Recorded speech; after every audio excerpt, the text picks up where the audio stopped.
Today I messed up helping a friend get gas. I worked at a restaurant in an outlet mall. One day, one of my coworkers went to leave after his shift and discovered he didn't have gas. I told him he could use my car to run to the gas station and there was a gas can in the trunk. The only problem was one of the caps was missing off the gas can. I happened to have a big novelty pen with a huge squishy finger grip, so I told him to plug up the hole with that so gas doesn't spill all over my car. Sometime later my coworker comes back and says he got the gas but accidentally locked my keys in the car. I said I would try to figure out something after my shift, don't worry about it. Sometime after that, cops show up asking for the owner of my car. They ask me to follow them and explain what I know about the device underneath my car. I go look and shoved under my car is a bright red gas can with a stupid novelty pen sticking out of it. Someone had called it in as a potential bomb. I explained the situation and the cop said he needed to take pictures as a precaution, so he had me separate the components of the device and hold them to opposite sides at arm's length. So somewhere there's a police precinct that has a picture of me T-posing with a gas can, a stupid novelty pen, and a befuddled expression on my face.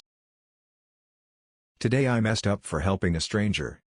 This happened today and I'm so angry at myself, but absolutely need to tell the story.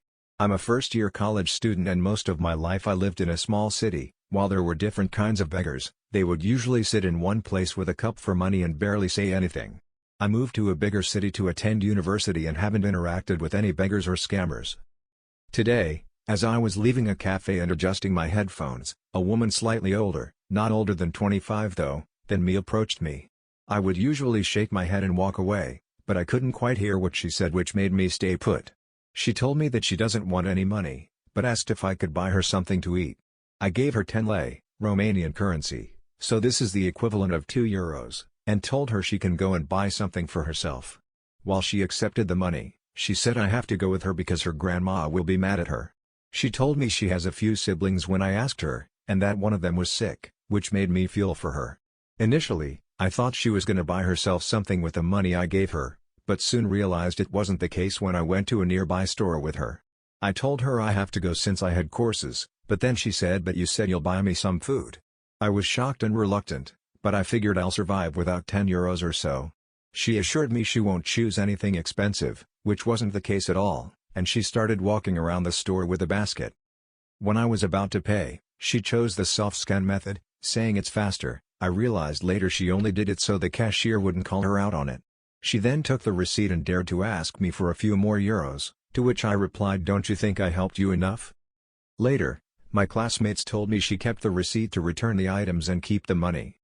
In conclusion, I am a dumb idiot who wasted 150 lei, €30, on a liar. I would have been less upset if she actually used the money to buy herself and her siblings food. I know I should have left at any point, but I practically froze in that moment.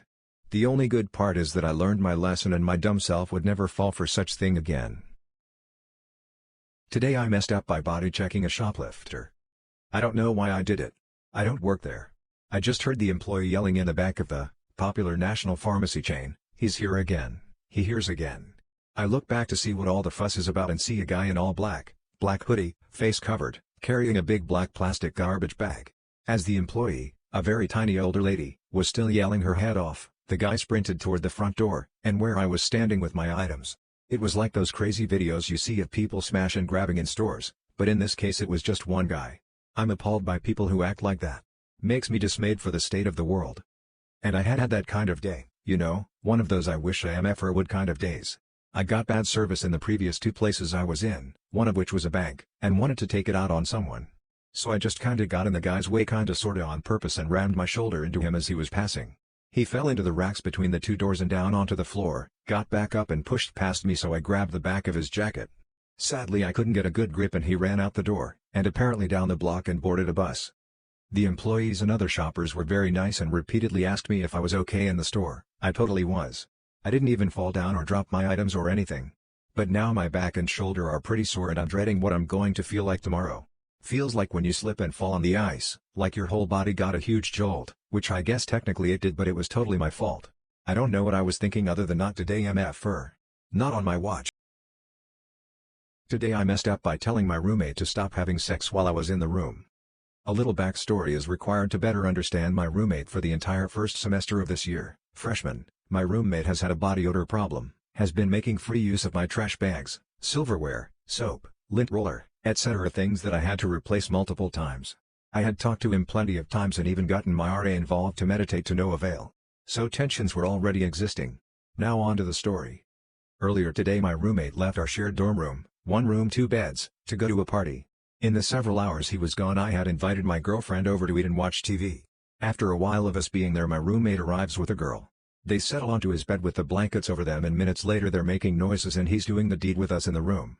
At this time my girlfriend was falling asleep and didn't know what was going on so I got her up fast and got out. After sending her on her way I went down the hall to my friend's room to tell them what was going on, then sent the roommate a very strongly worded text saying that was something he shouldn't have done. Around 45 minutes pass and I go back to the room to check if they're still there. They are and it's 10:45 p.m. at this point, so I leave again. Wait another 30 minutes, and get a text saying come back and dude. I return to her sitting on the bed and he says you know we can just talk one-on-one, you don't have to be like that. Then I lose it. Now I'm normally soft-spoken and don't anger easily but I'm a fairly big dude and he's never heard me angry before. I go off, with choice words, about how disrespectful and disgusting he is for what he did and bringing up things he's done all semester. I finished by saying, and this is what I think tipped the scales, this is something someone would get their ass beaten for then right after telling him you need to leave now. Take the girl and get out. He left while calling someone and I though that was the end of it. I would talk to my RA tomorrow and be done. But 20 minutes later the door slams shut and him and a grown man who is wearing a puffer jacket with no shirt walk in. The guy start yelling at me saying respect goes both ways, and I need to show his boy some respect. He calls my girlfriend who was on FaceTime with me then a bitch and keeps threatening me and saying he'd beat my ass. He finishes by leaving the room and saying if you report this I'll pull up with my homies to take care of you so I waited for them to leave, got my friends to help me move my stuff out after filling an incident report with campus security and got put into temporary housing for my safety. Today I messed up by forgetting to hide the picture frame in my living room. For context my roommate isn't white but I am. We were having something delivered today but I was the only one home to welcome the package. The people delivering it helped me carry it up the stairs and I made sure to thank them and give them some water after the heavy lifting. Their mood shifted when we got the package into the living room and they seemed very awkward and uncomfortable. I figured they were just trying to get out fast to continue their other deliveries but then I remembered what we have framed and on display in the living room. It's a piece of paper my roommate and I found stapled to a phone pole one night that left us in stitches because it has "It's okay to be white" printed on it. We thought it was so funny that we needed to make it our first piece of home decor.